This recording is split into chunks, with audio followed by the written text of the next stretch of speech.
हरिओम नमस्ते। Audio book ब्रह्मचर्य साधना, लेखक स्वामी शिवानंद सरस्वती जी महाराज। अब आप सुनेंगे अखंड ब्रह्मचारी। यदि आप 12 वर्षों तक अखंड ब्रह्मचारी रह सके तो आप किसी अन्य साधना के बिना ही तत्काल भगवत साक्षात्कार कर लेंगे। आप जीवन के लक्ष्य को प्राप्त कर चुके हैं। यहाँ अखंड शब्द पर ध्यान दीजिए। वीर शक्ति एक प्रभावशाली शक्ति है। वीर्य ब्रह्म ही है। जिस ब्रह्मचारी ने पूरे 12 वर्षों तक अखंड ब्रह्मचर्य का पालन किया है वह तत्वम असि महावाक्य के श्रवण करते ही निर्विकल्प समाधि की अवस्था प्राप्त कर लेगा, क्योंकि उसका मन नितांत शुद्ध, सबल तथा एकाग्र होगा। अखंड ब्रह्मचारी जिसके वीर का एक बूंद भी स्राव 12 वर्षों तक ना हुआ हो, अप्रयास ही समाधि में प्रवेश कर जाता है। प्राण तथा मन उसके सर्वथा वश में होते हैं। बाल ब्रह्मचारी अखंड ब्रह्मचारी का पर्यायवाची शब्द है। अखंड ब्रह्मचारी में प्रबल धारणा शक्ति, स्मरण शक्ति तथा विचार शक्ति होती है। उससे मनन तथा निधि ध्यासन के अभ्यास की आवश्यकता नहीं होती है। यदि वह एक बार भी महावाक्य सुनता है तो उसे तत्काल आत्म साक्षात्कार प्राप्त हो जाता है। उसकी बुद्धि निर्मल तथा समझ सुस्पष्ट होती है। अखंड ब्रह्मचारी बहुत ही दुर्लभ है, किंतु कुछ अवश्य हैं। यदि आप उचित दिशा में प्रयास करें तो आप भी अखंड ब्रह्मचारी बन सकते हैं। आपको प्रतिक्रिया के प्रति बहुत ही सावधान रहना पड़ेगा। जिन इंद्रियों को कुछ महीनों अथवा 1-2 वर्षों तक नियंत्रण में रखा है, यदि आप सदा सावधान तथा सचेत न रहे तो वे विद्रोही बन जाती हैं। वे अवसर प्राप्त होते ही विद्रोह कर बैठती हैं और आपको बाहर घसीट लाती हैं। कुछ लोग जो 1 या 2 वर्ष तक ब्रह्मचर्य पालन करते हैं, अंत में अधिक कामुक बन जाते हैं और अपनी वीर शक्ति का अत्यधिक अपव्यय करते हैं। कुछ लोग असुधार्य, दुराचारी तथा अपने जीवन पोत को भंग करने वाले भी हो जाते हैं। जटा रखने तथा मस्तक और शरीर में भस्म लगाने से ही कोई अखंड ब्रह्मचारी नहीं बनता। जिस ब्रह्मचारी ने अपने स्थूल शरीर तथा इंद्रियों को तो वश में कर लिया है, किंतु निरंतर कामुक विचारों में रमण करता रहता है, वह पक्का दंभी है। उसका कभी भी विश्वास नहीं करना चाहिए। वह कभी भी संकटजनक बन सकता है। हरिओम। अब आप सुनेंगे विवेकहीन साहचर्य से खतरा। किसी भी व्यक्ति के साथ अति परिचय न कीजिए। अति परिचय यादव अज्ञा भवति। बहुत मेलजोल से अवज्ञा बढ़ती है। मित्रों की संख्या न बढ़ाएं। स्त्रियों के साथ मैत्री की अभियाचना न कीजिए। उनसे अत्यधिक परिचित भी न बनिए। स्त्रियों के साथ अति परिचय अंततः आपके विनाश में परिसमाप्त होगा। इस बात को कभी ना भूलिए। आपके मित्र आपके वास्तविक शत्रु हैं। प्रति जाति के व्यक्तियों से ना मिलें। माया ऐसे छिपे छिपे अंतर्धारा से कार्य करती है कि आप अपने वास्तविक पतन से अवगत ही ना होंगे। बिना एक क्षण की सूचना के ही काम वासना अकस्मात गंभीर रूप धारण कर लेगी। आप व्यभिचार करेंगे और तत्पश्चात पश्चाताप करेंगे। तब आपके चरित्र तथा यश नष्ट हो जाएंगे। अपयश मृत्यु से भी बदतर है। इससे अधिक जघन्य अन्य कोई अपराध नहीं है। इसके लिए कोई प्रायश्चित नहीं है।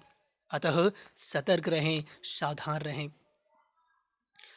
भगवान दत्तात्रेय ने स्त्री की एक प्रज्वलित अग्निकुंड तथा पुरुष की एक घृत पात्र से तुलना की है। जब औरोक्त पूर्वोक्त के संपर्क में आता है तो वह नष्ट हो जाता है। अतः उसका परित्याग करें। यदि आपको संयोगवश किसी धर्मशाला में रहना पड़े और आपके समय पड़ती कमरे में अकेली स्त्री हो तो आप उस स्थान को तुरंत छोड़ दीजिए। आपको पता नहीं कि वहाँ क्या घटेगा।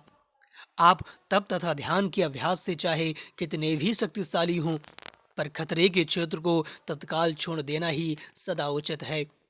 अपने को प्रलोभन के जोखिम में ना डालें।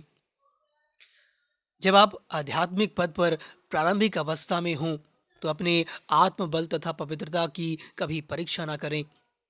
आध्यात्मिक पद के नवीन पथिक को यह दिखाने के लिए कि उसमें पाप और मलिनता का सामना करने का साहस है, कभी कुसंगति में नहीं पड़ना चाहिए।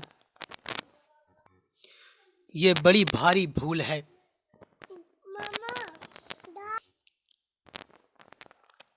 आप महान आपत्ति में पड़ जाएंगे और शीघ्र ही आपका अधःपतन हो जाएगा।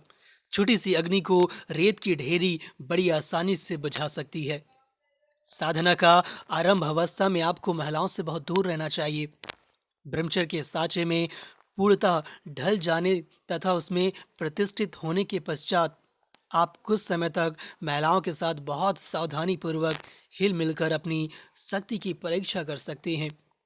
उस समय भी यदि आपका मन अत्यधिक शुद्ध रहता है, यदि आप में कामुकता या कामुक विचार नहीं है और यदि उपरति सम तथा दम के अभ्यास के कारण मन निष्क्रिय हो गया है, तो स्मरण रखिए कि आपने सच्चा आत्मबल प्राप्त कर लिया है और अपनी साधना में पर्याप्त प्रगति की है। अब आप सुरक्षित हैं। आप अपने को जितेंद्रिय योगी समझकर अपनी साधना बंद मत कर दीजिए। यदि आप अपनी साधना बंद कर देते हैं तो आपका निराशाजनक अधःपतन होगा। योग पथ में पर्याप्त प्रगति कर चुके उन्नत साधकों को भी बहुत सावधान रहना चाहिए। उन्हें स्त्रियों से मुक्त रूप से मिलना जुलना नहीं चाहिए। उन्हें मूर्खतावश ये नहीं समझना चाहिए कि वे योग में परम प्रवीण हो गए हैं। एक प्रख्यात महान संत का पतन हो गया। वे स्त्रियों से मुक्त रूप से मिलते थे। उन्होंने स्त्रियों को अपनी शिष्याएं बनाया जिन्हें वे अपने पैरों की मालिश करने देते थे, क्योंकि काम शक्ति का उदात्तीकरण पूर्णतया नहीं किया गया था तथा वह ओज में रूपांतरित नहीं की गई थी, और क्योंकि कामुकता सूक्ष्म रूप से उनके मन में घात लगाए बैठी थी, वे काम वासना के शिकार बन गए तथा अपनी प्रतिष्ठा खो बैठे। काम वासना उनमें दमित थी और जब उपयुक्त अवसर आया तब इसने पुनः विकट रूप धारण कर लिया। उनमें प्रलोभन के प्रतिरोध करने की शक्ति अथवा मनोबल नहीं था। एक अन्य महात्मा जो अपने शिष्यों द्वारा अवतार माने जाते थे, योग भ्रष्ट हो गए। वे भी महिलाओं से मुक्त रूप से मिलते जुलते थे। वे एक गंभीर भूल कर बैठे। वे कामुकता के शिकार बन गए। क्या ही खेदजनक दुर्भाग्य। साधक बड़ी कठिनाई से योग रूपी निश्रेणी पर आरोहण करते हैं और अपनी असावधानी तथा आध्यात्मिक अहंकार के कारण अनुर्धार्य रूप से सदा के लिए नष्ट हो जाते हैं। हरिओम। अब आप सुनेंगे मानसिक कल्पनाओं की विनाश लीला। स्त्रियों की उपस्थिति अथवा उनका ध्यान संसार के विरत और आध्यात्मिक साधना में तत्पर तपस्वियों के मन में भी प्रायः अपवित्र विचार उत्पन्न कर देता है और इस प्रकार उनकी तपश्चर्या के फल से उन्हें वंचित कर देता है। दूसरे व्यक्तियों के मन, विशेषकर आध्यात्मिक साधकों के मन में सूक्ष्म काम वासना की उपस्थिति को जान लेना बड़ा कठिन है। तथापि दृष्टि, स्वर, भाव, गति, आचरण आदि से कुछ पता लग जाता है। सावधानी पूर्वक ध्यान दें कि राजा भर्तृहरि अपने साधना काल में क्यों कर क्रंदन करते हुए कहा था, मेरे प्रभु, मैंने अपनी पत्नी त्यागी, अपना राज्य त्यागा, मैं कंद मूल तथा फल पर निर्वाह करता हूँ। भूमि मेरी सैया है, नीला गगन मेरा वतान है, दशाएं मेरे वस्त्र हैं, तथापि मेरी काम वासना मुझसे विदा नहीं हुई। काम वासना की ऐसी शक्ति है। जेरोम अपने संयम, संघर्ष तथा काम की प्रबलता के विषय में कुमारी यूस्टोचियम को लिखते हैं, जब मैं उस मरुस्थल में, उस शुभ्रस्तृत निर्जन स्थान में, जो सूर्य के आतप से झुलसता था तथा एकांतवासियों को मात्र भयंकर आवास प्रदान करता था, मैंने कितनी ही बार कल्पना की कि मैं रोम के आह्लादक पदार्थों के मध्य में हूँ। मैं वहाँ एकाकी था। मेरा अंग एक निकम्मे ढीले कुर्ते से ढका हुआ था। मेरी त्वचा हबसी की त्वचा की भांति काली पड़ गई थी।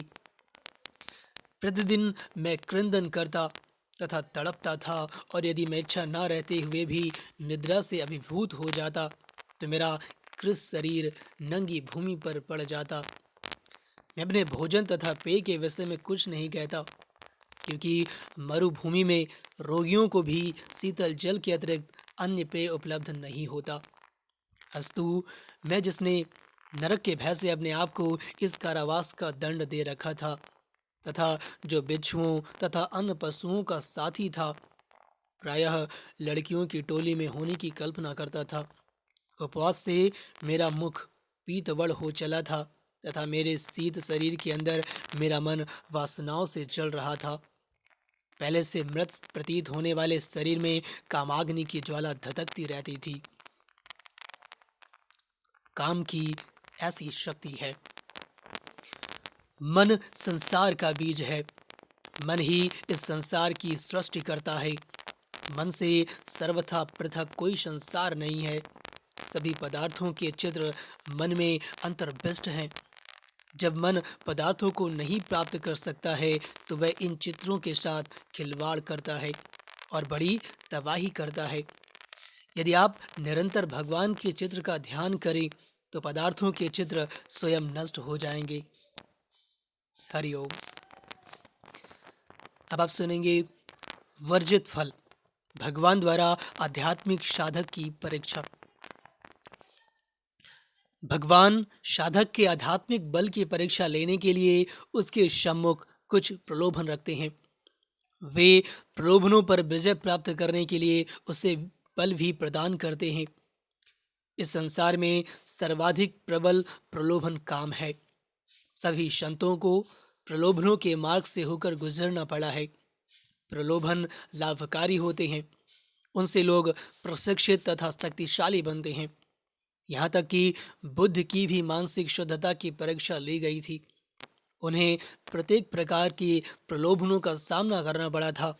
उन्हें मार का सामना करना पड़ा था। उस समय ही, उससे पूर्व नहीं।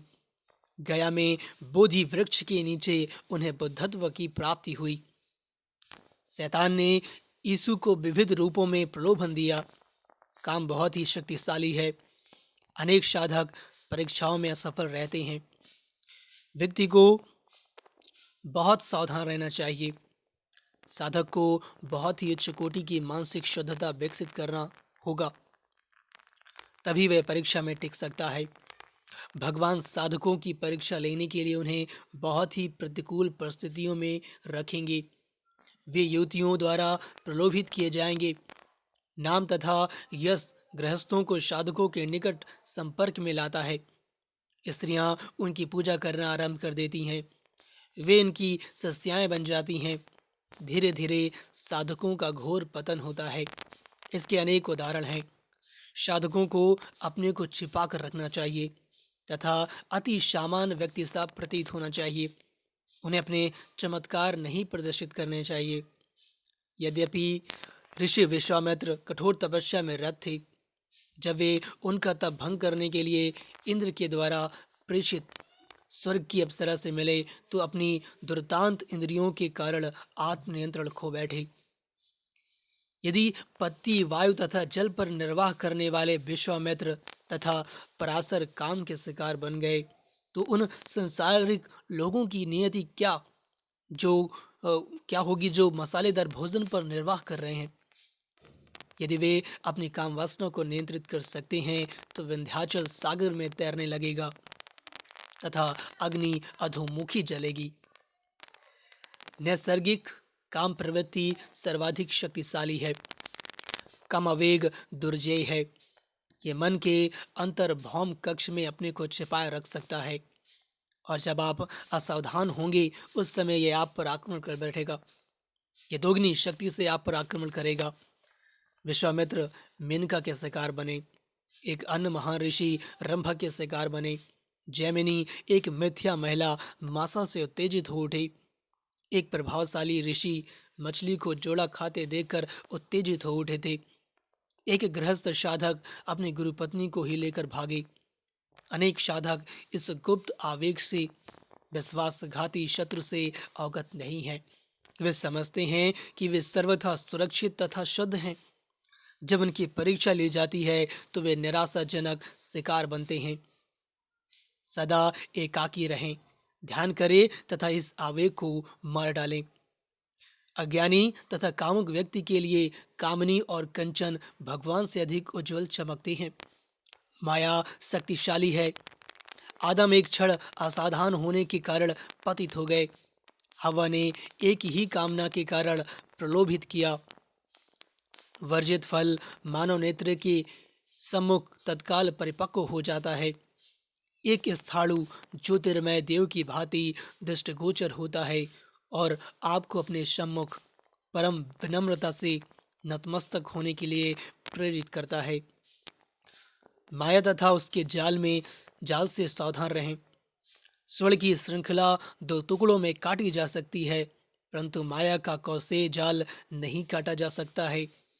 असावधानी का एक ही क्षण मोतियों की संपूर्ण मंजूषा को काम वासना तथा कामुकता के अंधकारपूर्ण अगाध गर्त में उलट जाने के लिए पर्याप्त है। सरोवर में शैवाल जो क्षण भर के लिए विस्थापित हो जाता है, पल मात्र में अपनी आदि स्थिति को पुनः धारण कर लेता है। इसी भांति यदि ज्ञानी पुरुष एक क्षण भी असावधान रहे तो माया उन्हें भी आवृत कर लेती है। अतः आध्यात्मिक पथ में अनिंद्र सतर्कता की आवश्यकता है। लोकोक्ति है, कानी के ब्याह में 900 जोखिम। ज्ञान रूपी फल को आपके खाने से पूर्व ही बंदर रूपी माया आपके हाथ से छीन ले जाएगी। यदि आप उसे निगल भी जाएं तो वे आपके गले में अटक सकता है। अतः भूमा अथवा परम उच्च साक्षात्कार प्राप्त होने तक आपको सतत सतर्क तथा सावधान रहना होगा। धोखे से यह समझकर कि आपने अपने लक्ष्य प्राप्त कर लिया है, आपको अपनी साधना बंद नहीं करनी चाहिए। जो व्यक्ति एकांत में रहता है वह प्रलोभनों तथा खतरे से अधिक आरक्षित होता है। उसे बहुत ही सतर्क तथा सावधान रहना होगा। उसके मन को कुछ भी कर बैठने का लोभ आएगा, क्योंकि वहां उसके दुष्कृत्य को देखने वाला कोई भी नहीं होता। सभी दमित कुवृत्तियां उसके ऊपर दोगुनी शक्ति से आक्रमण करने के अवसर की प्रतीक्षा करती रहेंगे। वह ठीक उस व्यक्ति की तरह है जो एक बड़े थैले में व्याघ्र, सर्प तथा रीछ के साथ डाल दिया गया है। क्रोध, काम तथा लोभ रूपी शत्रु आपके अनजाने ही आप पर अधिकार कर लेंगे। जब आप अध्यात्म पथ पर अकेले चलते हैं तब वे उन दस्युओं की भांति आप पर आक्रमण करेंगे जो सघन वन में एकाकी पथिक पर आक्रमण करते हैं। अतः सदा ज्ञानियों की संगति में रहिए, पथभ्रष्ट ना बनिए। हरिओम। अगले भाग में हम सुनेंगे कामुक दृष्टि को बंद करें। तब तक के लिए नमस्ते। हरिओम।